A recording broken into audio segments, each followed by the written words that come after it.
Oh hey, I was just outside. The weather was great. You could definitely take a walk.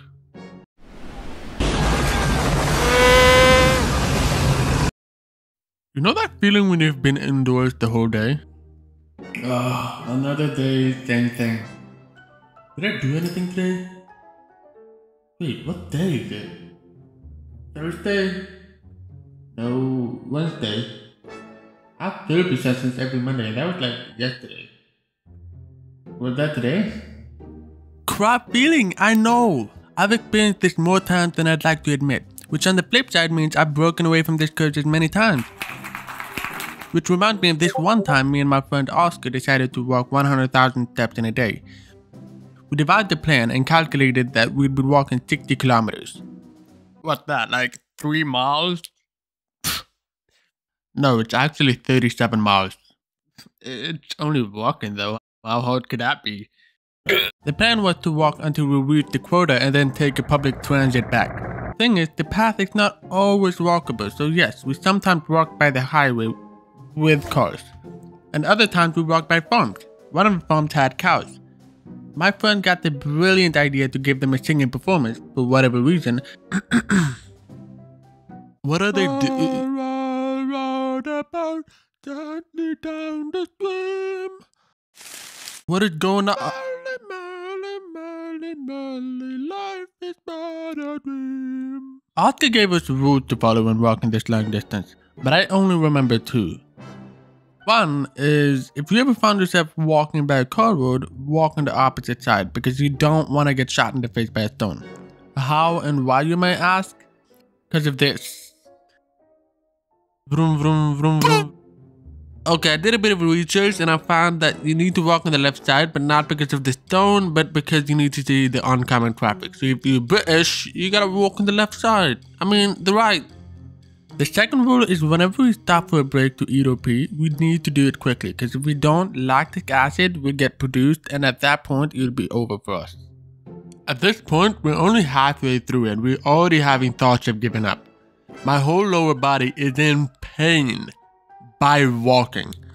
But we're in the middle of nowhere and the closest bus stop is like 2 hours away. No one told us this would be hard.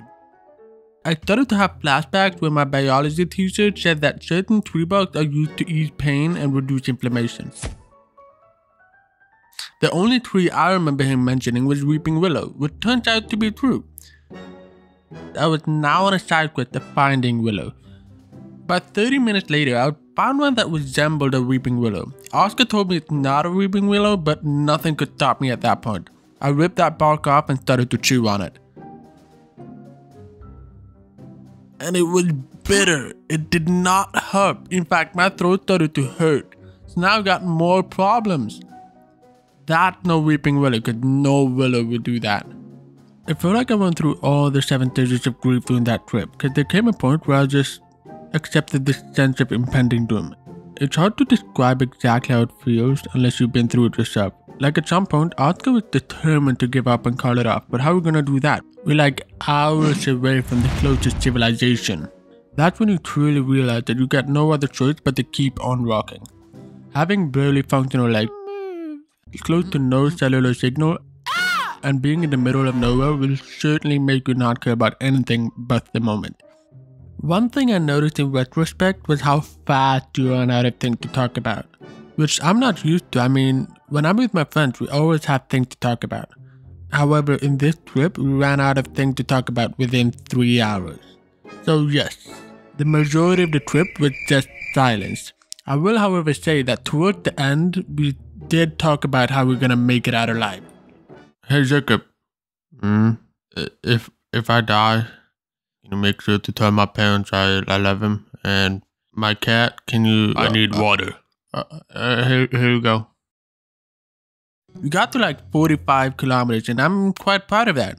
Had we not gone to this town that was next to our route and taken the bus back, I honestly doubt we'd still be alive. I realize I've only spoken poorly about this trip, but I will say that it was more enjoyable than I give it credit. It's like we embarked on an adventure that we have always wanted to do since we were kids. We got to see many animals, including but not limited to reindeers, all sorts of birds, snakes, cows, literal swarms of bees and mosquitoes. Honestly, all in all, I'd give it a 9 out of 10. I would do it again.